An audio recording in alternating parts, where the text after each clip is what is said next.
Assalamualaikum warahmatullahi wabarakatuh. Perkenalkan, nama saya Unsa Aziza dengan NIM 211120002513 dari Prodi Akuntansi Fakultas Ekonomi dan Bisnis Universitas Islam Nahdlatul Ulama Jepara.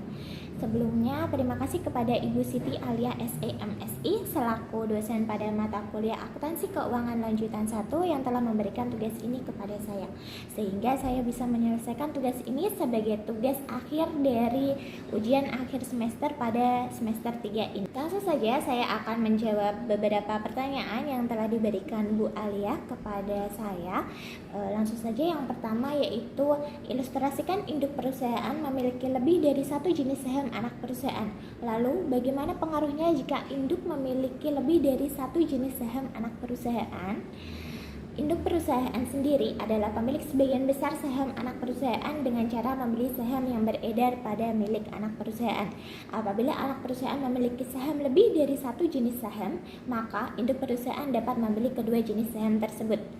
Kepemilikan kedua jenis saham tersebut akan mempengaruhi perhitungan dalam hak pemilikan masing-masing jenis saham dalam neraca konsolidasi. Kedua jenis saham anak perusahaan tersebut biasanya terdiri dari saham utama atau yang seringkali kita sebut dengan saham preferen dan saham biasa. Saham utama sendiri memiliki hak-hak prioritas dalam pembayaran dividen atau kekayaan perusahaan yang mengeluarkan, dan hak prioritas itu harus diperhatikan terlebih dahulu sebelum memperhitungkan hak pemegang saham biasa. Lanjut pada pertanyaan nomor 2, yaitu jika terjadi transaksi penjualan barang dagang antara induk dengan anak perusahaan, lalu bagaimana perlakuan akuntansinya? Pendapatan penjualan antara perusahaan yang berafiliasi tidak dapat diakui sampai barang tersebut dijual kepada pihak luar dari consolidated reciprocal atau yang biasa kita sebut dengan sales atau pembelian. Itu harus dieliminasi dalam penyusunan laporan keuangan konsolidasi.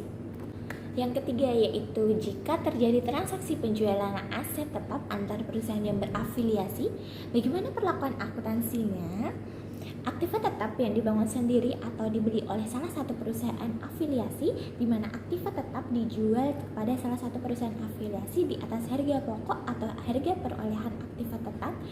Selisih harga jual dengan harga perolehan aktiva tetap tersebut harus dilakukan eliminasi pada kertas kerja konsolidasi yang akan dilakukan.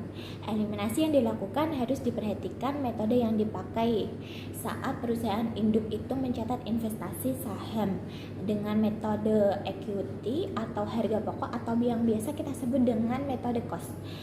Aktiva tetap yang dijual kepada salah satu perusahaan afiliasi ini terbagi menjadi dua bagian. Yang pertama yaitu aktiva tetap yang dapat disusutkan, dan yang kedua adalah aktiva tetap yang tidak dapat disusutkan.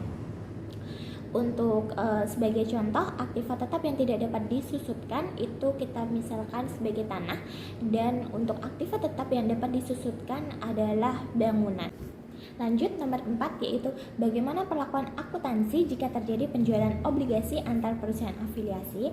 Jadi, jika harga yang dibayar oleh suatu perusahaan afiliasi untuk memperoleh utang dari pihak lainnya lebih besar dari nilai buku kewajiban atau nilai nominal yang ditambah dengan premi yang belum diamortisasi atau dikurangi diskonto yang belum diamortisasi dan biaya penerbitan, akan terjadi kerugian konstruktif atas penarikan hutang.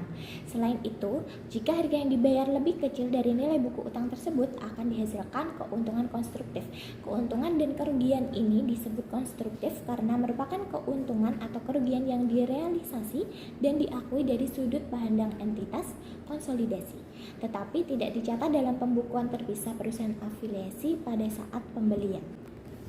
Pertanyaan yang terakhir adalah pertanyaan nomor 5, yaitu bagaimana perlakuan akuntansi untuk pemilikan tidak langsung yang membentuk hubungan induk, anak, dan cucu jika menggunakan metode equity maupun metode cost.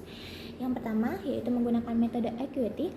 Pada metode equity, penyusunan neraca konsolidasi pada PT induk tidak perlu melakukan analisis lebih dulu terhadap perubahan-perubahan yang terjadi pada hak-hak pemegang saham baik pada PT anak maupun PT cucu. Penyusunan neraca konsolidasi dilakukan dengan mengeliminasi hak-hak kepemilikan pemegang saham perusahaan anak pada tanggal neraca. Demikian pula, hak-hak pemegang saham minoritas pada perusahaan anak ditentukan dengan bertitik tolak pada posisi terakhir. Untuk metode cost sendiri, pengaruh pengaruh perubahan hak-hak pemegang saham pada perusahaan anak dan perusahaan cucu terhadap hak-hak kepemilikan perusahaan induk sama sekali tidak ada. Di dalam neraca konsolidasi yang disusun oleh PT Induk harus dilaporkan harta dan utang-utang PT cucu karena neraca konsolidasi dari PT anak dan cucunya. Oleh sebab itu, pengakuan terhadap bagian atas kenaikan hak-hak para pemegang saham PT anak di dalam neraca yang dikonsolidasi tidak hanya terbatas pada kenaikan saldo laba yang ditahan yang berasal dari PT Induk sendiri, melainkan juga termasuk kenaikan saldo laba yang ditahan pada PT anak. Sekian jawaban dari pertanyaan-pertanyaan yang Ibu Alia berikan kepada saya. Kurang lebihnya mohon maaf. Wassalamualaikum warahmatullahi wabarakatuh.